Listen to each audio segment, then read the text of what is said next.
दोस्तों, अगर आप ये माध्यमिक उच्च माध्यमिक शिक्षक दक्षता परीक्षा या पुस्तकालय अध्यक्ष हेतु आयोजित दक्षता परीक्षा में सम्मिलित होने वाले हैं तो आप हमारा कंप्लीट नोट्स प्राप्त कर सकते हैं।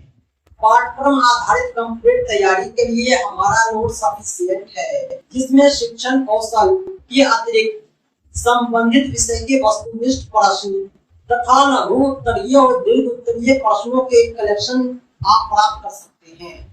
हमारे नोट्स को आप पीडीएफ व्हाट्सएप पर या प्रिंटेड बाय पोस्ट प्राप्त कर सकते हैं। आप संपर्क करें 7631314948 पर। इस नंबर पर आप कॉल भी कर सकते हैं, व्हाट्सएप भी। चाहे आप हाई स्कूल के किसी भी विषय के शिक्षक हो, चाहे प्लस 2 विद्यालय के किसी भी विषय के शिक्षक हो, चाहे लाइब्रेरियन हो, पुस्तकालय अध्यक्ष हो, दक्षता परीक्षा में आपसे 25 प्रश्न शिक्षण कौशल के पूछे जाएंगे। आज की इस वीडियो में हम मोस्ट इम्पोर्टेंट टीचिंग स्किल के 25 क्वेश्चन को देखेंगे। आपकी परीक्षा में 25% प्रश्न शिक्षण कौशल से होंगे। शिक्षण कौशल के 300 से अधिक प्रश्नों का कलेक्शन प्राप्त करने के लिए आप हमसे संपर्क करें। फिलहाल इस वीडियो को आप एज अ सैंपल देख सकते हैं। तो आइए हम बगैर किसी देरी के टीचिंग स्किल शिक्षण कौशल के प्रैक्टिस सेट 4 की शुरुआत करते हैं। प्रश्न नंबर सीमा एक लड़की है जो हर पाठ को बहुत जल्दी सीख लेती है। लीना एक लड़की जो है उसे सीखने में ज्यादा समय लेती है। यानी हम दो लड़की की बात कर रहे हैं, एक सीमा की, दूसरी लीना की। सीमा बहुत जल्दी सीख लेती है, लीना जो है अधिक समय में सीखती है। यह विकास के डैश सिद्धांत को दर्शाता है। विकास के बहुत सारे सिद्धांत होते हैं, मैंने उस पर चर्चा भी किया था। यहाँ जो विकास का वैयक्तिक सिद्धांत कहलाता है, यानी सीमा और लीना की में जो वैयक्तिक विभिन्नता है, इसके कारण कोई पाठ को जल्दी सीख रही है, कोई देर से। अगला क्वेश्चन है, बच्चों का मूल्यांकन होना चाहिए। बच्चों का जो मूल्यांकन होना चाहिए सतत और व्यापक होना चाहिए, यानी सब कुछ का मूल्यांकन होना चाहिए, उसके हर पहलुओं का, और वो भी लगातार। नेक्स्ट क्वेश्चन है 81 नंबर, प्राथमिक स्तर पर कौन सा भाषा शिक्षण का उद्देश्य नहीं है। प्राथमिक स्तर पर भाषा शिक्षण के अनेकों उद्देश्य हैं, जिसमें भाषा संबंधी व्याकरण को पूर्णतः कंठस्थ करना यह उद्देश्य नहीं है। नेक्स्ट क्वेश्चन है 82 नंबर, भाषा कौशल के संदर्भ में उचित कौन है। भाषा के 4 कौशल सुनना, बोलना, पढ़ना, लिखना, ये सभी एक दूसरे से संबंधित होते हैं। बच्चा पहले सुनेगा, फिर बोलेगा, फिर पढ़ता है, फिर लिखता है, यानी सब एक दूसरे से जुड़े हुए हैं। नेक्स्ट क्वेश्चन है 83 नंबर, इस कहानी में पहाड़ी घाटी शब्दों का उपयोग हुआ है। पहाड़ी क्षेत्र से जुड़े हुए शब्द सोचकर लिखो। यह अभ्यास प्रश्न किसका उदाहरण है।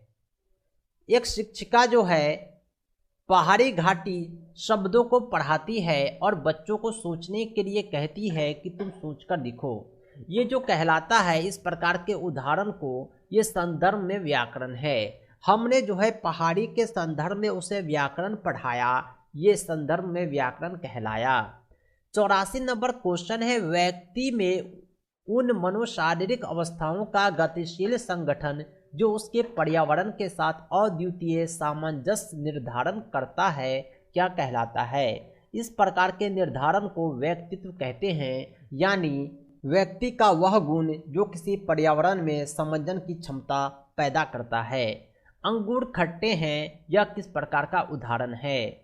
अंगूर को खट्टा कहना यह जो है यौक्तिकीकरण उदाहरण कहलाता है। नेक्स्ट क्वेश्चन है 86 नंबर, उच्च प्राथमिक स्तर पर हिंदी भाषा शिक्षण का एक सर्वाधिक महत्वपूर्ण उद्देश्य क्या है। उच्च प्राथमिक का मतलब हुआ कक्षा 6 से 8। यहाँ जब हम भाषा शिक्षण का उद्देश्य बतला रहे हैं तो इसका जो मेन थीम है कि बच्चों में भाषा समझ होना ही चाहिए, लेकिन इसके साथ साथ पढ़ने और लिखने की क्षमता भी होनी चाहिए। क्योंकि यह प्राइमरी से अपर प्राइमरी में आए हैं, इसलिए इसमें भाषा समझ के साथ साथ पढ़ने और लिखने की क्षमता आवश्यक रूप से होनी चाहिए। 87 नंबर क्वेश्चन है, स्पिनर ने भाषा सीखने की प्रक्रिया में सर्वाधिक बल दिया है। स्पिनर ने जो भाषा सीखने की प्रक्रिया में सर्वाधिक बल दिया है वह अनुकरण है। नेक्स्ट क्वेश्चन है 88। सतत आकलन का उद्देश्य यह जानना है कि बच्चों ने कितना सीखा है। हम लगातार मूल्यांकन करेंगे, इससे पता चलेगा कि बच्चे में कितना प्रोग्रेस हो रहा है। नेक्स्ट क्वेश्चन है 89। निम्न में कौन सा कारक मंद बुद्धि बालक के लिए आवश्यक नहीं है। मंद बुद्धि बालक उसे कहते हैं जो सामान्य बालकों से मंद बुद्धि रखते हैं। मंद बुद्धि बालकों में मौलिकता का अभाव होता है। एक छात्र जो हमेशा नई नई जानकारी के लिए स्रोत की खोज करता रहता है, वह शिक्षकों व सहपाठियों से तर्क वितर्क करता रहता है। ऐसे बालक को आप किस प्रकार का बालक कहेंगे। जिस बालक में तर्क वितर्क की क्षमता आ जाए वह प्रतिभाशाली बालक बन जाते हैं। अगला क्वेश्चन है 91। शिक्षा के संदर्भ में सामाजिकरण से क्या तात्पर्य है। सामाजिकरण का मतलब होता है सामाजिक वातावरण में अनुकूलन और समायोजन। यानी हम सामाजिकरण की जब बात करें तो बच्चों को सामाजिक वातावरण में ढालना और समायोजित करना सिखाएंगे।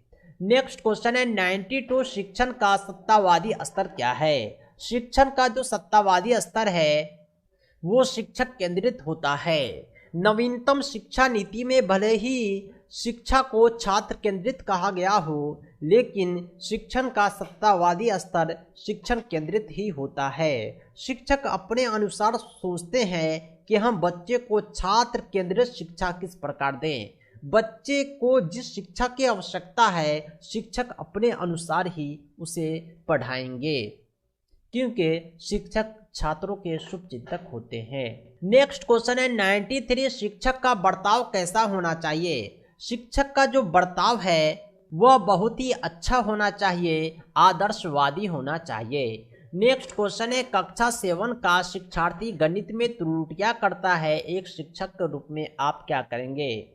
ऐसे बच्चे जो गणित में त्रुटि करते हैं उसे कहेंगे कि विकल्पात्मक पद्धति का प्रयोग करें, स्वयं त्रुटि का पता लगाने के लिए दोबारा करें। यानी जब तक बच्चे त्रुटि का पता खुद न लगाएंगे, त्रुटि को पहचानना उनके लिए मुश्किल रहेगा। बुद्धि लब्धांक के आधार पर विभिन्न समूहों में विद्यार्थियों का वर्गीकरण उसकी स्वगरिमा को घटा देता है, लेकिन शैक्षिक निष्पादन को प्रभावित नहीं करता। एक कक्षा में कुछ तेज बच्चे भी होते हैं, कुछ मंद बुद्धि भी होते हैं, कुछ औसत भी होते हैं। जब आप मंद बुद्धि बच्चे को अलग बैठा देंगे तो उसकी गरिमा को ठेस पहुंचेगा, लेकिन उसका जो शैक्षिक निष्पादन है उसको प्रभावित नहीं करेगा, क्योंकि आप कोई भी कदम उठा रहे हैं बच्चों के लिए ही उठा रहे हैं। नेक्स्ट क्वेश्चन है 96। रेवन का प्रोग्रेसिव मैट्रिसीज परीक्षण डैश परीक्षण का उदाहरण है। रेवन ने जो परीक्षण दिया था यह सांस्कृति मुक्त बुद्धि लब्धांक परीक्षण का उदाहरण है। नेक्स्ट क्वेश्चन है 97। भाषा शिक्षण की प्रथम कक्षा किसे माना जाता है। भाषा शिक्षण की जो प्रथम कक्षा होता है वो घर होता है, परिवार होता है। संवेग क्या है। 98 नंबर क्वेश्चन है। संवेग जो होता है या उत्तेजना या भाव में परिवर्तन होता है। नेक्स्ट क्वेश्चन है 99। किसी भी बालक के मानसिक रूप में अस्वस्थ होने का क्या कारण है। कोई भी बालक मानसिक रूप से अस्वस्थ है, इसका कारण उसका पारिवारिक वातावरण भी हो सकता है, कक्षा का वातावरण भी हो सकता है, पास पड़ोस का वातावरण भी हो सकता है। कहने का मतलब है उपर्युक्त सभी। क्वेश्चन नंबर 100 है शिक्षा का उद्देश्य होना चाहिए। शिक्षा का उद्देश्य केवल और केवल व्यवहारिक जीवन के लिए विद्यार्थियों को तैयार करना है। लोग सोचते हैं कि हम पढ़ाई कर रहे हैं पैसा कमाने के लिए, परीक्षा पास करने के लिए, लेकिन ऐसा नहीं, बल्कि उसका उपयोग जब तक आप अपने निजी जीवन में नहीं करेंगे शिक्षा का कोई महत्व नहीं है। तो दोस्तों आज के लिए इतना ही। हम मिलते हैं नेक्स्ट वीडियो में एक नए टॉपिक के साथ। अगर आप हमारे private video live classes complete notes प्राप्त करना चाहते हैं तो आप हमसे संपर्क करें 7631314948 पर।